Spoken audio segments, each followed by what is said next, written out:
Now I would like to offer the floor to the distinguished ambassador of Benin speaking on behalf of the LDCs.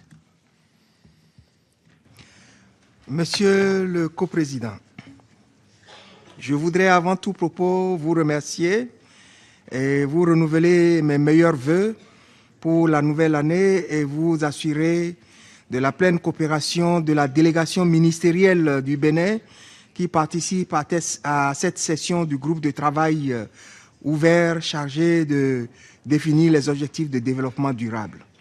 Cette délégation est conduite par son Excellence Monsieur Fulbert Amoussouga Géraud, professeur des universités du Bénin, directeur de l'école doctorale des sciences économiques et sciences de gestion, éminent membre du groupe de haut niveau chargé par le secrétaire général des Nations Unies de lui faire des recommandations sur le programme de développement pour l'après 2015 et qui est devenu dans l'intervalle membre du gouvernement béninois en qualité de ministre à la présidence de la République chargé de la coordination des politiques de mise en œuvre des objectifs du millénaire pour le développement et des objectifs de développement durable. Je n'ai aucun doute que, comme à l'accoutumée, vous saurez conduire à bonne destination ce groupe de travail qui s'est considérablement enrichi des collectes d'informations réalisées au cours de ces 6 précédentes sessions. Mr. Co-Chair, I have the honor to deliver this statement on behalf of LDCs. This statement is complementing the statement made by Fiji on behalf of G77 and China. Sustainable cities, human settlement and transport are important key drivers for economic and social development. Investment in their promotion can foster growth as well as employment and decent work for local population. In LDCs, the urban population is growing at an unprecedented rate of 4.7% per year. They are faced with horizontal growth of cities, creating big agglomerations, as well as with vertical urbanization, with villages growing to become cities. This implies that the urban population in LDC will double in less than 15 years. Rapid urbanization in LDCs has been accompanied by growing demand for affordable urban land, but also for basic urban services, housing, water, and sanitation, health care, education facilities, and addressing a wide range of other vulnerabilities and shocks. However, the demand far outspaces supply of the available facilities. Due to the lack of adequate urban planning and management capacity at national and local levels, the rapid pace of urbanization is resulting in the expansion of slums and informal settlements, proverbial traffic jams, and income inequalities, rather than contributing to increasing wealth of the cities. Besides a number of challenges, urbanization has huge potentials. We must take advantage of them with a view to ensuring greater equitability, economic growth, strengthened social cohesion, improved environmental outcomes, and sustainable development. The Sustainable Development Goals and post-2015 development agenda must be targeted to achieving better urbanization.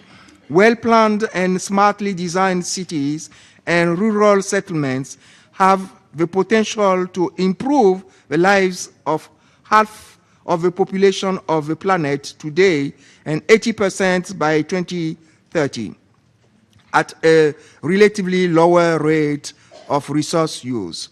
While transport and mobility are central to development, lack of proper transport infrastructure and transport services is a fundamental challenge in the LDCs.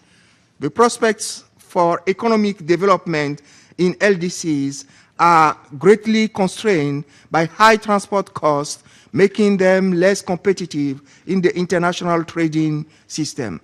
The difficulty in funding the construction of rail and road infrastructure, bridges, tunnels, and paved roads have further impaired the ability of our countries to develop sustainable road and transportation networks, which are indispensable for economic growth.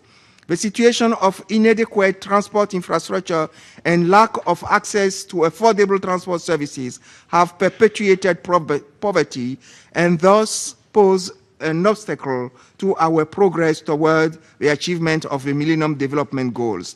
Many railway systems still do not generate sufficient revenue for expanding and improving existing networks. The recent commodity boom in many LDCs has prompted a renewed demand for railway rehabilitation and extension. Many of the LDCs are characterized by low liner shipping connectivity index.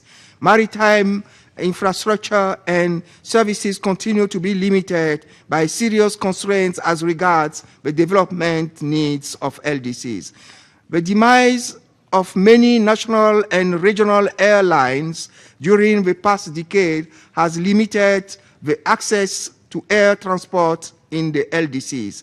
Even the existing airlines are often small, undercapitalized, suffer cost disadvantages over bigger foreign airlines, and lack the ability to run international routes. Airport infrastructure challenges are also substantial. Safety and security related to the transport system are significant constraints on transport expansion in LDCs.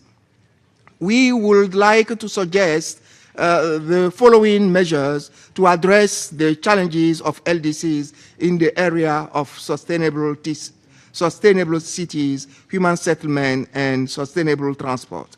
First, we need to anticipate and plan in advance to prevent further slum forming, urban growth, with the aim to develop viable and productive cities and neighborhoods through better urban planning in order to improve living conditions and prevent slum development. We need to increase access to affordable housing, land, and housing-related infrastructure and basic services while achieving a significant improvement in the lives of millions of slum dwellers. The best way to prevent the formation of slums is to create better opportunities in the rural areas in order to ensure balanced town and country planning policy.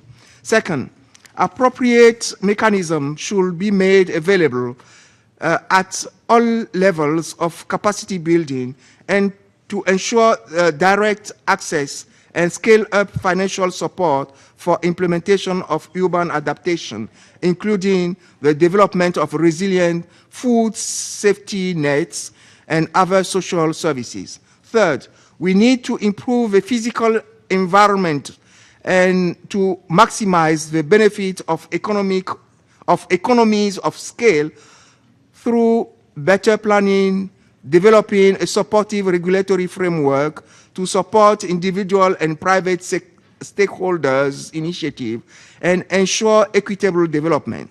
This should include appropriate urban legal framework with better land management systems that acknowledge security of tenure for all, including for small individual investments in family homes and small business, to allow structural transformation in urban and rural areas. Third, we need to address the mitigation of natural hazards at the city and village levels, many of which are being exacerbated by climate change. Haiti is making great strides in this field that would be of high relevance for other LDCs. The coastal erosion as a consequence of sea level rise require considerable investment in construction of detection devices to save city infrastructures located at the seashore. The impact of disasters are far greater in poorly planned and inequitable cities and rural settlements. Urban areas in LDCs and countryside settlements with their high concentration of population, economic activity, and poor infrastructure are likely to face the most severe impacts of climate change. Fourth, it is important to promote energy efficient cities, mitigate the negative impacts of urbanization on greenhouse gas emission, and adapt cities to climate change. An affordable yet quality public transport system is urgently needed for LDCs. We need to improve transportation infrastructure with the use of maximum local material and least disturbance to the local environment. That requires adequate trained local manpower. However, this needs important resources, long-term research and development and development of appropriate technologies. Therefore, the availability of sufficient funding and technical assistance is a must to address the critical transport and sustainable urbanization requirements in the LDCs. Sixth, we need to put in place a multi-sectoral and multi-stakeholder approach that engages the private sector, civil society, foundations, local authorities, and governments, as well as regional and global networks of cities.